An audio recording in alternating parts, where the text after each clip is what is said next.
I am back with another video. I am going to quickly show you a garden tour before I get started with the thinning video, because some neighborhood animals came in and they had a little buffet on my babies. Look, pointing to it, you see it? They had a buffet on my babies. So I had to put the fence up and I had to put some more fertilizer down just to get them to regrow. So later on at the end of this video, I'm going to show you what it looks like 3 weeks later. As you can see, they really went to town. Those are potatoes. Oh, no, those aren't potatoes. There's the spinach. I'm going to use the spinach as an example of how to replant them after you thin them out. And then the green leaf, I'm going to show you how to thin them out. So here I am set up with the green leaf. And I'm just going to go through and I'm going to thin everything out. I'm keeping the little ones to take in the house to replant into, well, to transplant into a container. And the bigger ones, I'm going to replant. As you can see, I'm just meticulously going through them.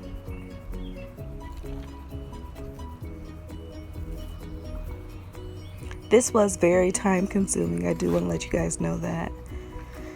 But since I decided to use this as a nursery, I really don't mind it being that time consuming. Other people, they won't do it like this. They'll just pluck the plants out and toss them into the compost pile. But I want to keep these, so I'm taking my time. So I'm going to loosen up the dirt to free the plants and free their root systems. And again, I'm choosing the little ones to take in the house. The bigger ones I'm placing to the side because I'm going to replant those.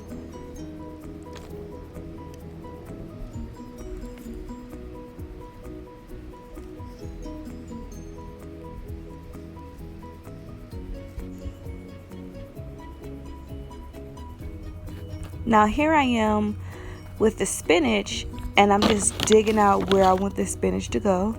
And I'm going to fertilize that ground with blood meal.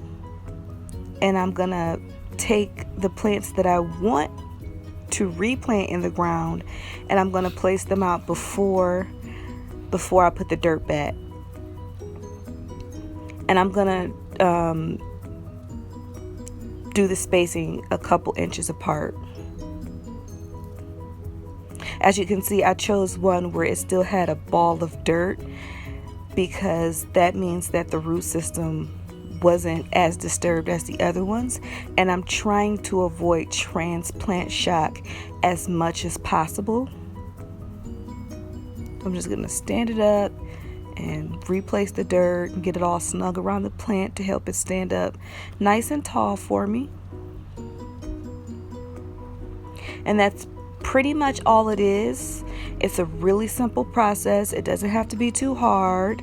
In the next clip, I'm going to show you guys how I replant them into containers inside of the house, because as you can see, it got a little dark outside. So I'm going to take everything in the house and I'm going to replant them. And then later in the video, I am going to show you guys my garden 2 weeks later. I'm going to show you the regrowth of the plants and how well they're doing. So stay tuned.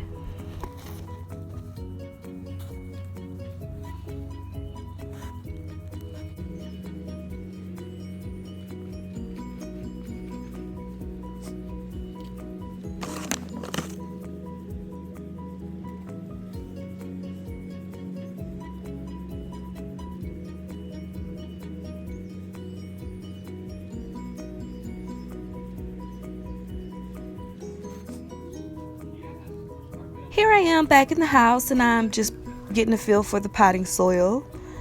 I'm getting ready to transplant those plants that we took from the garden. There is something about getting your hands dirty that's just, oh. This is the fertilizer that I'm going to use, blood meal. I love this stuff. It works amazing. Like, I just absolutely love this stuff. And it's organic. So I have 2 pots. I'm going to take one with the soil in it, and then the other that's empty, and I'm going to take some of the potting soil and put it into the empty pot. And I'm going to kind of use that as a mixing bowl. I'm going to take some of the fertilizer. There, you see, got some soil in there. Not too much. I don't want to overwhelm myself because I want to get everything nice and mixed. There's the fertilizer I'm going to put in there. And then I'm going to add a little more soil.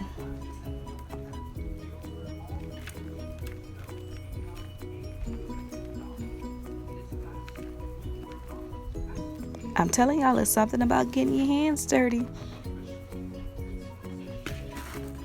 Get in there and just mix it up nice and good.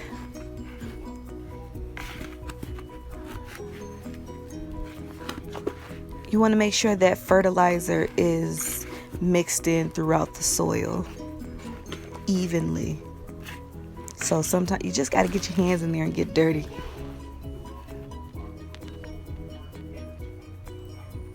Now it's time to add water.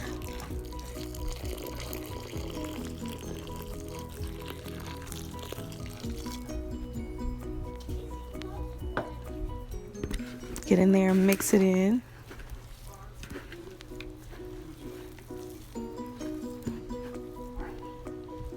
I'm showing you what the consistency should look like.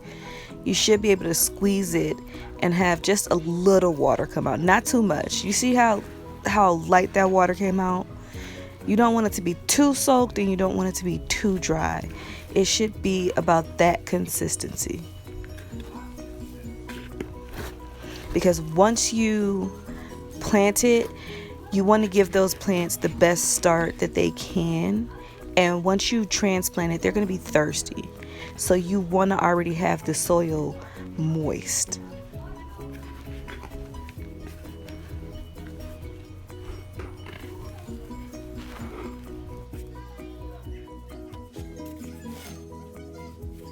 So I got my containers, and I'm just going to fill those up with dirt. I'm going to fill them all up. And if you're wondering where I got those containers from, you can find them on Amazon, but I'm going to be completely honest.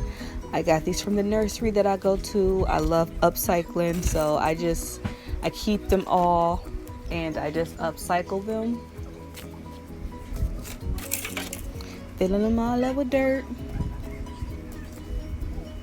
And now I'm going through the plants that I got from outside when I was thinning, the green leaf as well as the spinach. And I'm going to go through and try to knock off as much outside soil as possible, because I don't really want to mix the outside soil with the potting soil.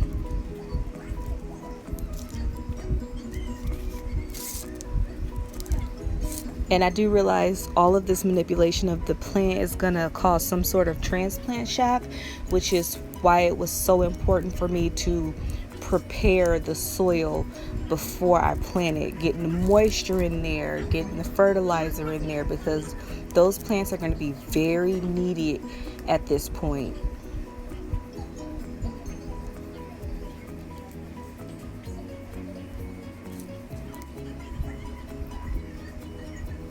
And I did 4 to a container. I am most definitely probably going to thin that out again because lettuce gets really big. And there's the finished product. So thank you guys for watching. As promised, here is my video. Those are the peas, potatoes. Please forgive all of the overgrown weeds. I am pregnant and it's hard to bend down. As you can see, the lettuces have gotten so big. So big. They have grown back nicely. Green leaf, they got big because now they have the room to grow after we thin them out. The spinach, look how nicely and big those got. Thank you guys for watching. Remember to like, comment, and subscribe.